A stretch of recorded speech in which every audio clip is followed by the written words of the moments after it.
उत्साहित हुनुहुन्छ, कति आशावादी हुनुहुन्छ भोलि यो मुद्दा किनार लाग्ने सन्दर्भमा?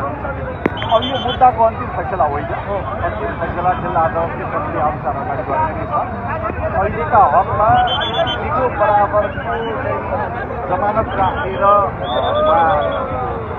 निवेदन के गर्न दिनुभएको दिगो बराबरको जमानत राखेर जिल्लामुक्त हुन पाऊँ र बाहिरै बसेर यो मुद्दा लड्न पाऊँ, प्रतिरक्षा गर्न पाऊँ भन्ने उहाँको निवेदनलाई उच्च अदालतले अहिले स्वीकार गरेको हो र बैंक जमानत बराबरको रकम राखेका कारणले उहाँलाई अहिले चाहिँ जिल्लामुक्त गरिएको हो।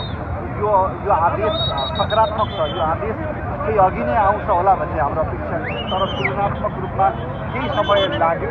अदालतले एउटा प्रारम्भिक न्याय आजको लागि गरेको छ। यद्यपि मुद्दा टुङ्गिन त बाँकी के भने यहाँ चाहिँ कारागार प्रशासनले केही तपाईँसँग कुराकानी भयो? त्यस्तो छैन, तर उच्च अदालतहरूको आदेशको कार्यान्वयन सुरुवाती अदालतबाटै हुने भएकाले यो आदेशको कार्यान्वयन पनि जिल्ला अदालतहरू पनि मार्फत नै हुन्छ। रूपन्देही अदालतले यो आदेश कार्यान्वयनमा कानुनी प्रक्रिया र प्रचलित अभ्यास अनुसार यो काम अगाडि बढाएर सम्भवतः मलाई लाग्छ आज भोलि बिहान त सुन्नुहुन्छ रविजी?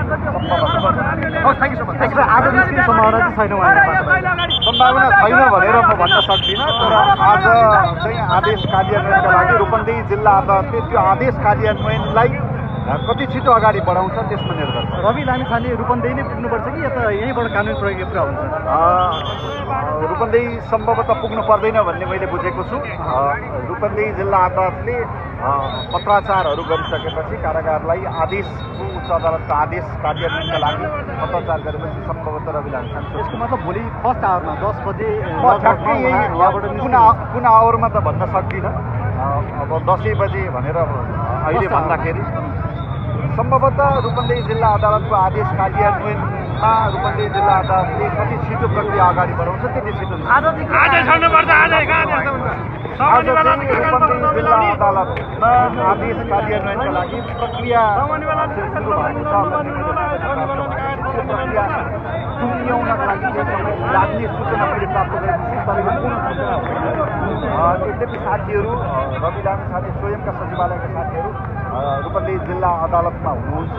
त्यो आदेश कार्यान्वयनको प्रक्रिया कतिखेर टुङ्गिन्छ त्यसले निर्धारण गर्छ भन्ने मैले बुझेँ। हस्, धन्यवाद।